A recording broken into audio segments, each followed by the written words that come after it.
Merci Madame la Présidente, Madame la Ministre, mes chers collègues, Monsieur le Président de la Commission des Finances, Madame la Rapporteure, Sœur Nathalie Goulet, en soulignant tout le travail et l'engagement, avec passion aussi. Je crois qu'on est toutes et tous passionnés un peu par des sujets qui nous animent, et je crois que c'est important, et je crois que tout le travail qui est fait au sein de la Commission des Finances, c'est important aussi de le partager.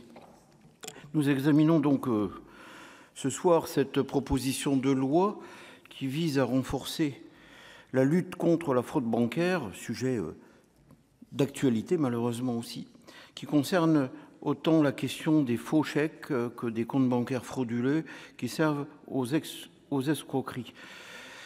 Et ce texte a été adopté à l'unanimité le 31 mars dernier à l'Assemblée nationale. Je dois dire en introduction que de cette explication de vote par groupe, je me réjouis que nous ayons eu recours à cette procédure de législation en commission, puisque c'était le 22 octobre dernier qu'on l'avait examiné en commission des finances, en présence de Madame la Ministre.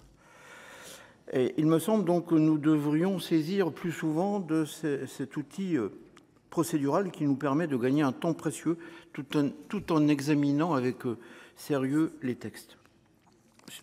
C'est un sujet sur lequel il était devenu nécessaire de légiférer. En effet, la lutte contre les fraudes aux cartes bancaires, aux paiements en ligne est un succès. Nous devons également ces réussites à l'évolution des cryptages.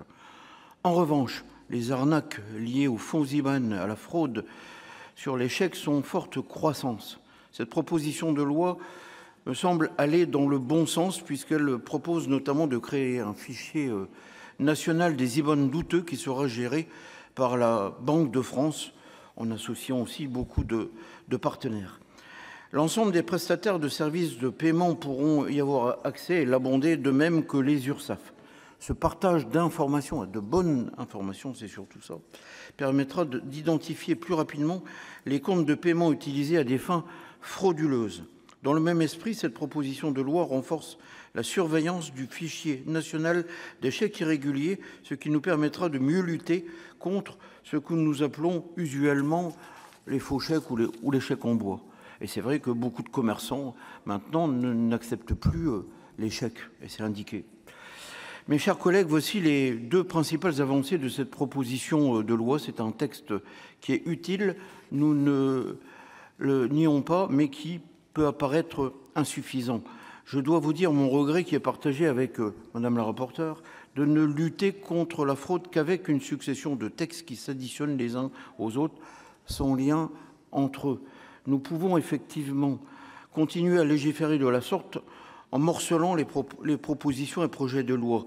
Pour la seule année 2025, nous avons examiné la proposition de loi contre toutes les fraudes aux aides publiques en avril. Ce jour, la proposition de loi visant à renforcer la lutte contre la fraude bancaire et le mois prochain, le projet de loi relatif à la lutte contre les fraudes sociales et fiscales, sujet aussi d'importance. Cette méthode ne semble pas forcément idéale. En effet, les fraudes, quelles qu'elles soient, envers les particuliers ou la puissance publique, n'existent que parce que nous avons des faiblesses dans notre droit, parce que nos systèmes de détection ne sont pas à jour ou parce que nous ne communiquons pas forcément bien sur le sujet. J'espère donc que l'examen du projet de loi à venir sur la lutte contre les fraudes sociales et fiscales nous permettra d'avoir des débats plus complets sur ce sujet. Il y va de la confiance que nos concitoyens ont dans nos institutions et du consentement même à l'impôt. Mes chers collègues, Madame la Ministre, les sénateurs du groupe Les Indépendants voteront unanimement cette proposition de loi. Je vous remercie. Merci, chers collègues.